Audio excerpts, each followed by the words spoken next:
So today we're looking at a text that, on the surface, it's a prayer. It's called Talking About Jesus. Right. But when you actually dig into it, it feels more like I don't know, a psychological look at our modern condition. It really does. It's this incredibly raw look at a vulnerability, at the psychology of surrender, and, that search we all have for unconditional acceptance. Yeah, exactly. And even if you just sort of set aside the religious angle for a moment, Hmm. the emotional core is something everyone gets. It's about that deep weariness, the daily responsibilities, and the hidden struggles it talks about. It's much more about the human need for mercy than it is about any specific dogma. It jumps right in with this idea of loving eyes.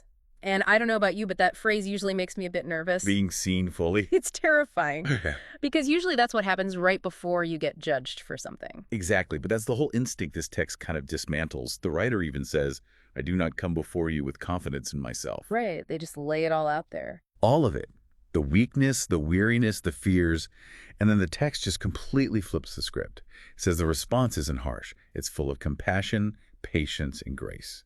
Which is such a massive shift from, the fake it till you make it world we live in. It suggests true rest only comes when you're fully known, but you're still safe. And it moves on from just being seen to actually needing something. There's this part about tender arms that really stood out to me, Mhm. but it draws a line in the sand, a distinction that I think is, well, it's tough for a lot of us to accept. You're talking about the whole answers versus presence thing. Exactly. When my life gets heavy or I'm just burned out, my first instinct is to find the fix, Yeah. the strategy. We all want the solution, yeah.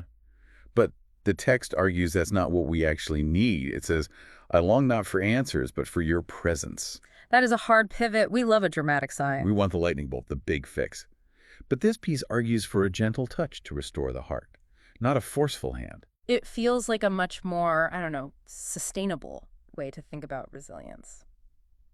And speaking of sustainability, the text gets pretty sharp about what life looks like without this connection. Oh, it doesn't pull any punches. Not at all. It uses the word vain, Yeah, that's a strong word. It says joy feels shallow and success feels hollow. right, which is the whole argument for dependence, or what it calls abiding. The idea is you can have everything, the plans, the praise, Mm. but without that grounding, it's all just Empty. empty.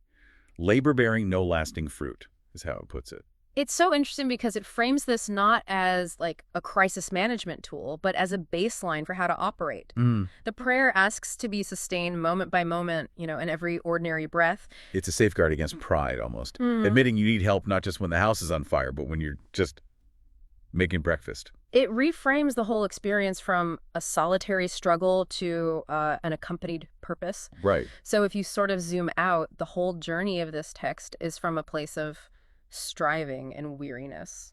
To a place of rest. Yeah.